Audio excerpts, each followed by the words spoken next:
Tina, good morning. Aalis muna kami, pupunta muna kami sa Asian Eye Institute. Magpa-annual check-up ako sa glaucoma ko kasi doon ako inoopera nila ng glaucoma at catarata. Nasa Rockwell siya. So, mag-grab tayo papunta doon. So, samahan niyo na lang kami. Papakita namin sa inyo ang Asian Eye Institute. Okay.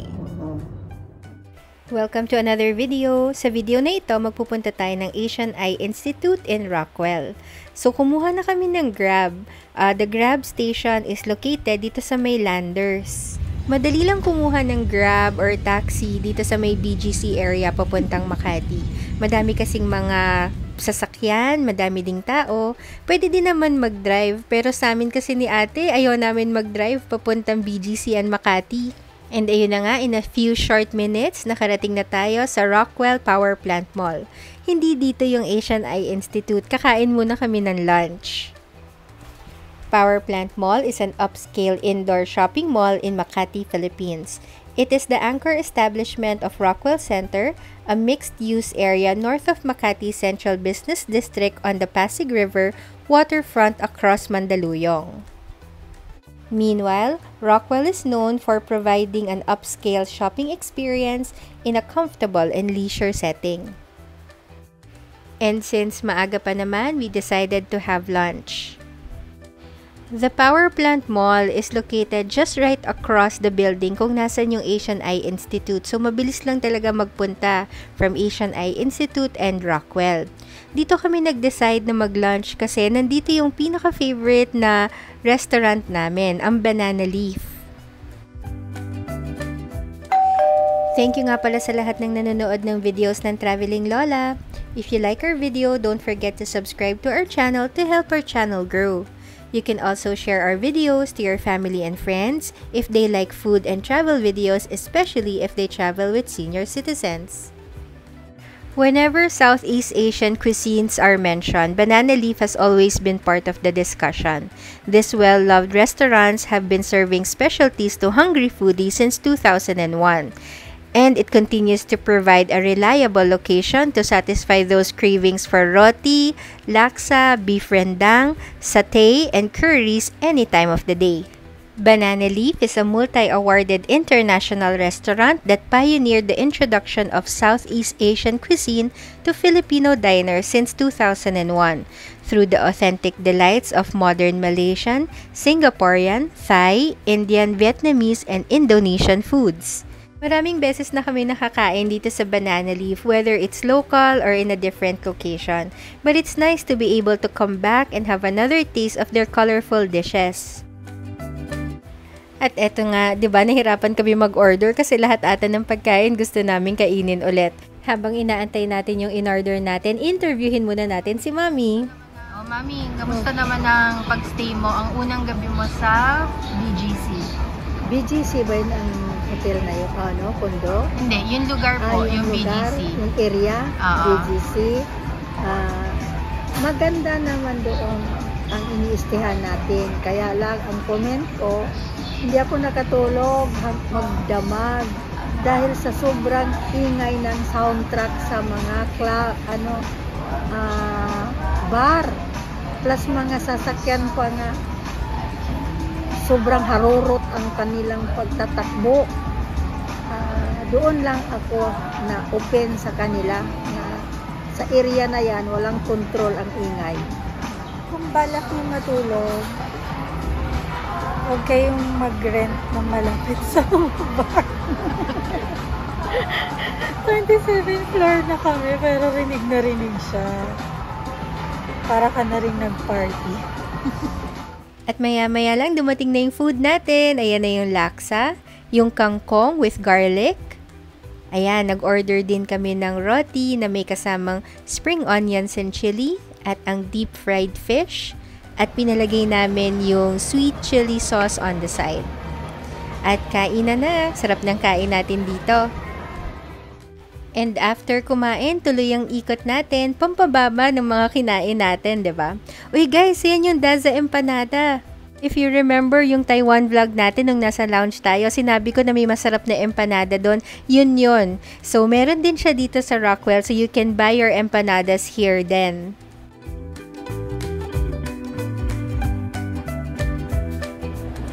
Nung umakyat kami ng escalator para mag-ikot, nakita namin na may travel fair pala ang BDO dito. Guys, it's a sign. Kailangan na natin mag-travel ulit. Joke lang, biro lang. Tinignan lang din namin yung mga offerings dito sa BDO travel sale. Madami kasi silang mga discounted offers on airlines, tours, at iba pa. At after natin mag-ikot, pumunta naman tayo right across the street for our appointment sa Asian Eye Institute.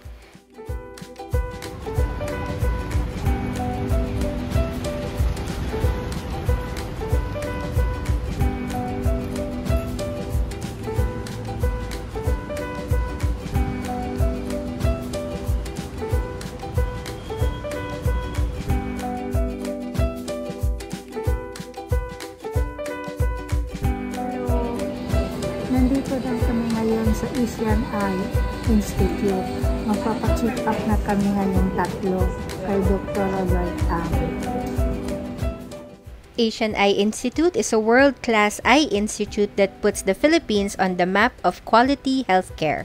Established in 2001, the institute is at the forefront of efforts to make breakthrough technologies for eye care treatment available to all patients.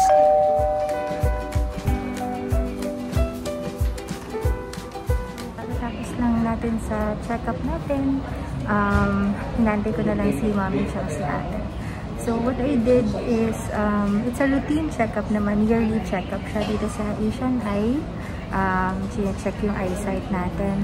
So for me, I still have 20/20 vision, pero pang yun sa mga malayuan na.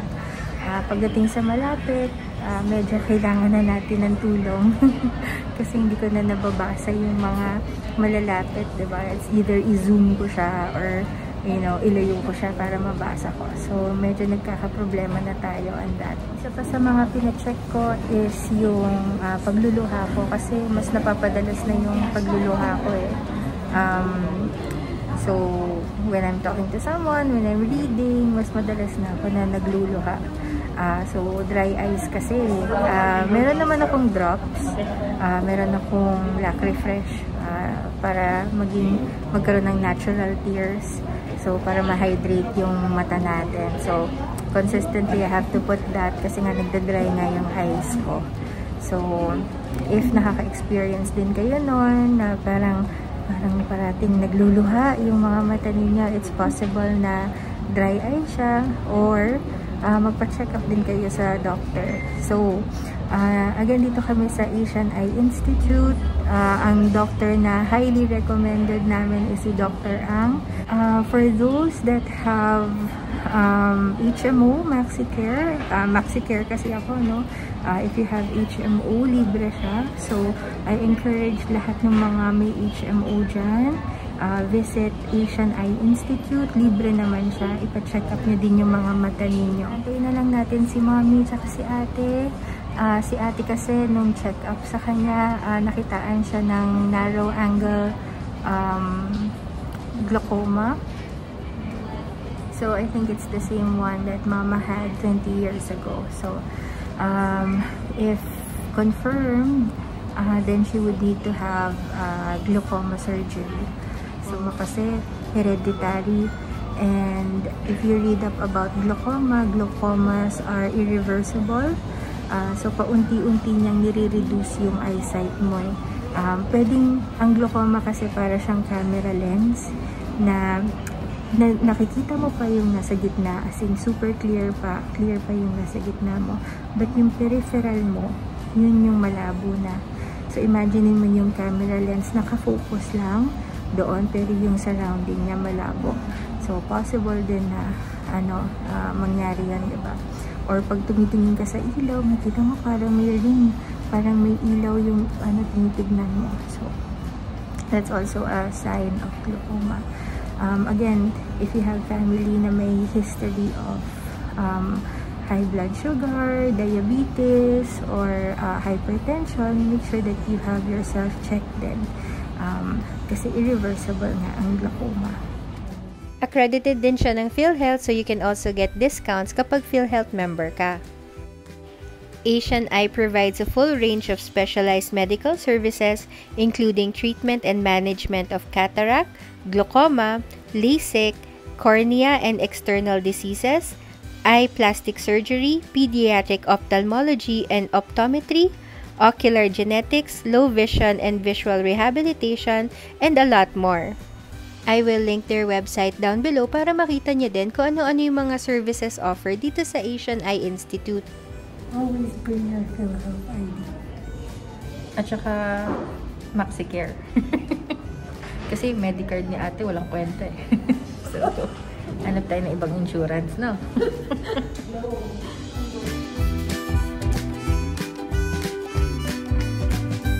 Ayun, blurry siya. Oo, parang hazy.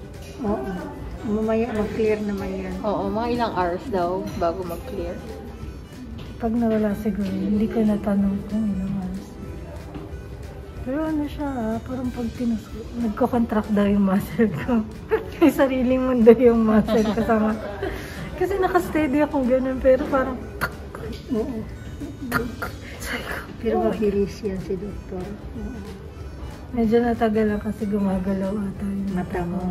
Kailangan nakatitig ka lang. Oo, nakatitig ako dun sa green. Their dedicated core team of specialists trained at reputable institutions such as Harvard Medical School, together with competent medical staff, provides the best treatment na you can actually have for your eyes. And after the laser procedure ni ate, nagpa-schedule lang kami for next week para naman sa other eye naman niya.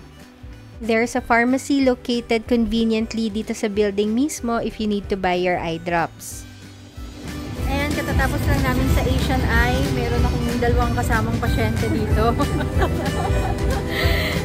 Na dapat check up lang eh. Pero ang nangyari nagkaroon tayo ng, teka lang, pababayan. Laser lang naman, preventive laser para kay ate. So, buti na lang nagpunta talaga kami dito for check-up na agapan siya before maging emergent na glaucoma surgery. So, part 1 pa lang to kasi next week magbabalik ulit kami for the other eye naman ni ate. So, right now, babalik muna kami ng Rockwell. Kakain muna kami. It's already past 4 o'clock. So, medyo nahugutom na ulit kami. So, maraming salamat nga pala sa lahat ng mga nanonood ng video namin. Subaybayan nyo kami sa aming unexpected eye series. Ayan. So, pabalik muna kami ng Rockwell. Thank you!